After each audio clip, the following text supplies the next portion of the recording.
तबादला स्थगित हुआ।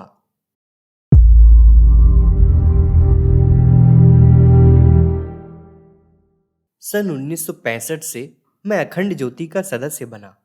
इसके पश्चात अखंड ज्योति संस्थान मथुरा से पहली बार परम पूज्य गुरुदेव के हाथ का लिखा पत्र मिला, जिसमें गुरुदेव ने मेरे आत्मस्वरूप करके संबोधन किया था।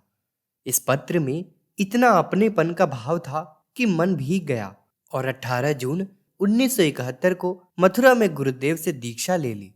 घटना 1975 की है। मैं रेलवे में सर्विस कर रहा था। मेरी पोस्टिंग लुधियाना में थी। मैं मैकेनिक सिग्नल इंस्पेक्टर के पद पर कार्य कर रहा था। इस सर्विस में तबादला हमेशा ही होता रहता है। इसी क्रम में मेरा तबादला कानपुर में हुआ, जहां आधुनिक पावर सिग्नलिंग का काम शुरू होना था। इसके लिए मैं सक्षम नहीं था। इस कार्य का मुझे कोई अनुभव नहीं था। मन बहुत डर रहा था, कहीं कोई गड़बड़ी हो तो नौकरी ही चली जाएगी। मैंने तबादला रुकवाने के लिए काफी प्रयास किया, लेकिन सारे प्रयास बेकार सिद्ध हुए। इसी बीच शांति कुंज से जीवन साधना शिविर में सम्मिलित होने के लिए स्वीकृति पत्र मिला, जिसके लिए मैंने पहले से ही आवेदन दे रखा था। पत्र मिलते ही निश्चित समय पर शिविर में शामिल होने के लिए मैं शांति कुंज पहुंचा। शिविर शुरू हो गया था। मैं नियमित दिनचर्या में सम्मिलित होता था। उन दिनों गुरुदेव दोपहर में स्वयं सभी परिजनों से मिलते थे। मैं भी गुरुदेव के पास पहुंचा।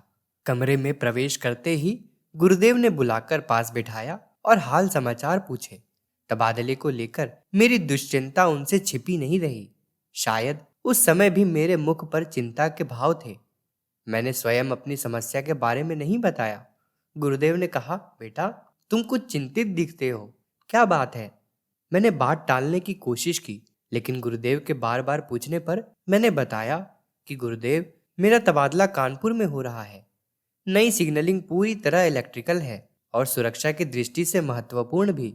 इस कार्य को करने का कोई अनुभव भी मेरे पास नहीं है। मेरी बातों को सुनकर गुरुदेव मुस्कुराए और बड़े ही सहज भाव से बोले कि यदि तुम वहां नहीं जाना चाहते हो तो नहीं जाओगे, चिंता न करो। तुम शिविर करने आए हो, उसे मन लगाकर करो। शिविर समाप्त कर जब लुधियाना पहुंचा तो देखा वहां तबादले को लेकर काफी चर्चा छिड़ी हुई थी। मेरे ऑफिस पहुंचते ही साथियों ने सूचना दी कि आपका तबादला स्थगित हो गया है।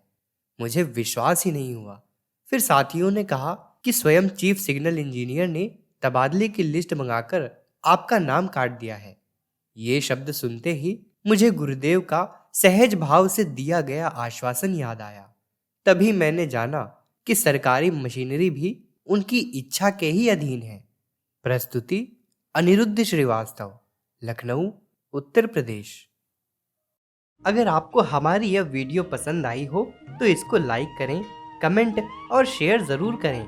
साथ ही हमारे YouTube चैनल ऋषि चिंतन को सब्सक्राइब कर बेल आइकन भी दबाएं, ताकि आपको आने वाले वीडियोस की नोटिफिकेशंस मिलती रहें। धन्यवाद।